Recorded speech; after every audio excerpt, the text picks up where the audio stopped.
Bismillahirrahmanirrahim. Assalamualaikum warahmatullahi wabarakatuh.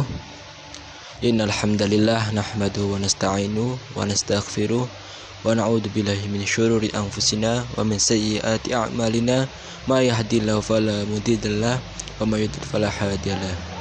Asyhadu an la ilaha illallah wahdahu la syarikalah wa asyhadu anna Muhammadan abduhu wa rasuluh. Allahumma sholli wa sallim wa barik ala sayyidina Muhammad wa ala alihi wa sahbihi ajma'in, amma ba'du. Kepada yang terhormat Bapak pengampu mata kuliah Al-Quran Hadis, sebelumnya pertama-tama marilah kita panjatkan puja dan puji syukur atas kehadirat Allah Subhanahu wa taala yang memberikan kita rahmat, hidayah, kesehatan, nikmat iman, Islam, sehingga kita sampai di sini mengerjakan UTS Al-Quran Hadis dengan sehat walafiat. Sholawat serta salam kita haturkan kepada junjungan kita Nabi Agung Muhammad SAW yang kita nantikan syafaatnya di yaumil akhir nanti. Amin amin ya rabbal alamin. Sebelumnya perkenalkan, nama saya Aflah Maulana Hilmi dengan NIM 058 kelas HKIB angkatan 2025. Di sini saya sedikit menjelaskan surat An-Nisa ayat 36, yaitu tentang birrul walidain atau berbakti kepada orang tua,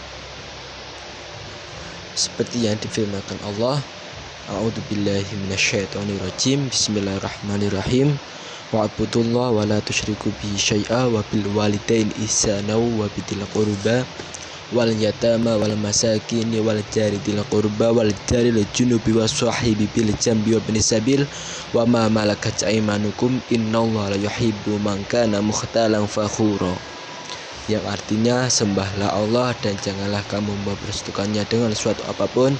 Berbuat baiklah kepada kedua orang tua, karib kerabat, anak-anak yatim, orang-orang miskin, tetangga dekat dan jauh, teman sejawat, ibnu sabil, serta hamba saya yang kamu miliki. Sesungguhnya Allah tidak menyukai orang yang sombong lagi sangat membanggakan diri. Quran surat An-Nisa ayat 36. Jadi saya sedikit menjelaskan tentang ayat surat ini menurut tafsir Al-Misbah.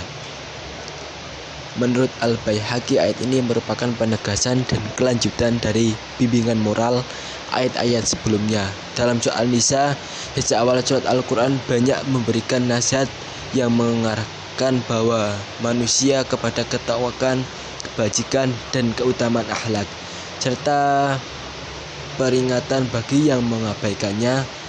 Di bagian akhir, Allah menutup dengan dua namanya yang agung, Al-Alim yang atau maha mengetahui, dan Al-Kabir maha teliti, sebagai penegasan bahwa semua amal dan niat manusia diketahui sepenuhnya oleh Allah. Ayat ini mengulang kembali suruhan di awal surah, yakni perintah untuk bertakwa dan beribadah hanya kepada Allah tanpa mempersekutukannya sedikitpun. Menariknya, seruan ini tidak hanya ditujukan kepada kaum mukmin tetapi kepada seluruh manusia, karena sifat-sifat ketuhanan Allah meliputi semua ciptaannya. Poin pertama, makna ibadah yang menyeluruh. Dalam pandangan Syekh Muhammad Abduh, ibadah bukan sekedar ritual seperti sholat, puasa, zakat, atau haji, atau disebut juga dengan ibadah mahdoh, tetapi setiap bentuk ketaatan dan kepatuhan yang lahir dari pengakuan dan keagungan Allah. Ibadah mencakup segala aktivitas hidup yang diniatkan semata-mata karena Allah, sebagaimana firman-Nya dalam Quran Al-An'am ayat 1-6, sesungguhnya sholatku, ibadahku, hidupku, dan matiku hanya untuk Allah.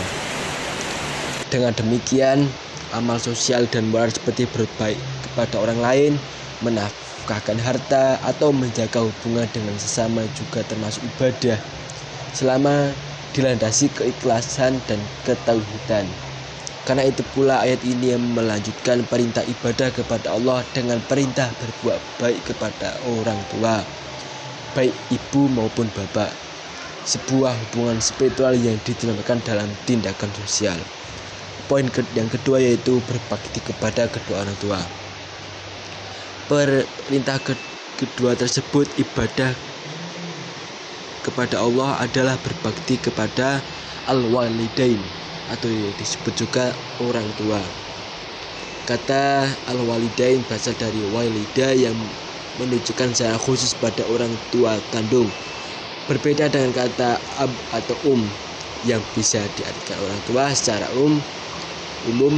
Dengan demikian, ayat ini menegaskan pentingnya bakti kepada ayah dan ibu kandung yang telah menjadi perantara lahirnya kehidupan seorang anak. Kata kunci dalam perintahan itu adalah ihsan, yang berarti kebaikan yang sempurna dan melampaui keadilan. Menurut Ar-Raghib Al-Asfahani, ihsan mencakup dua makna. Yang pertama, memberikan nikmat kepada pihak lain. Yang kedua, berbuat baik dengan tindakan yang nyata. Ia lebih tinggi daripada adil atau keadilan. Sebab adil berarti memberikan suatu hak, sedangkan ihsan berarti memberikan lebih banyak daripada kewajiban dan mengambil sedikit dari hak sendiri. Inilah derajat tertinggi akhlak dalam hubungan antara anak dengan orang tua. Makna birrul walidain ihsan, Al-Quran menggunakan huruf bi dalam mengatakan bi al-walidain ihsan, bukan li atau ila. Pada pakar bahasa seperti Ibnu Asyur menjelaskan bahwa huruf bi memberi makna kelekatan dan kedekatan batin, menandakan bahwa hubungan anak dengan orang tua tidak boleh berjarak, bahkan harus penuh kasih, hormat, dan keintiman.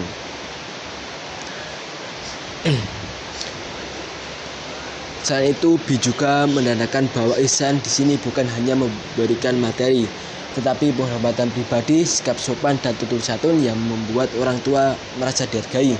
Dengan demikian, bentuk bakti sejati mencakup kesantunan dalam ucapan dan perilaku, memenuhi kebutuhan mereka secara wajar sesuai kemampuan anak, menjaga perasaan mereka agar tidak terluka. Namun demikian, agama tidak mewajibkan anak menuruti kehendak orang tua. Sikap perintahnya bertentangan dengan kebenaran, kemaslahatan umum, dan menghalangi kewajiban agama. Menurut Muhammad Abdul Ridha, apabila orang tua tidak memahami nilai sebuah amal seperti menuntut ilmu atau bekerja untuk kemaslahatan, maka penolakan anak tidak dianggap durhaka. Karena ketaatan kepada orang tua tidak boleh mencabut hak dan kebebasan pribadi yang sah menurut syariat. Yang kedua, perintah sosial yang poin yang ketiga, perintah sosial setelah orang tua.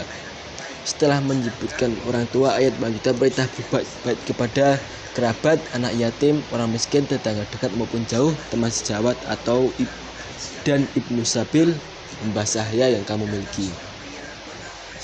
Hal ini menunjukkan rangkaian tangga kasih sayang sosial, di mana keluarga intim orang tua lalu membahas dengan masyarakat sekitar, bahwa Rasulullah menegaskan pentingnya berbuat baik kepada tetangga seperti sabda kepada Abu Dzar, jika engkau memasak daging, perbanyaklah kuahnya dan bagikan kepada tetanggamu. Hadis riwayat Muslim.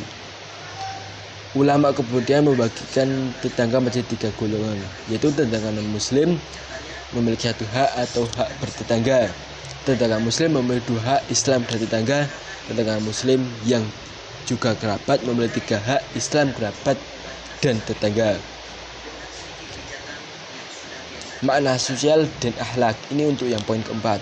Dalam bagian akhir tafsir, kata muhatalan fakhurol yang artinya sombong dan membanggakan diri diselakan berasal dari akar khayal atau kehayalan, yaitu orang sombong berarti itu akan sulit berbuat baik kepada sesama, sebab hatinya terputus dari empati, karena Allah menutup ayat ini dengan perintah bahwa Dia tidak menyukai orang sombong yang memegahkan diri, sebab sifat itu menutup jalan menuju kasih sayang dan amal kebajikan.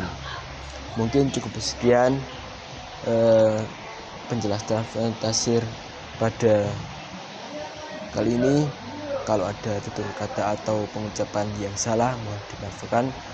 Akhirul kalam, ihdinas siratal mustaqim, wabillahi taufiq wal hidayah. Wassalamualaikum warahmatullahi wabarakatuh.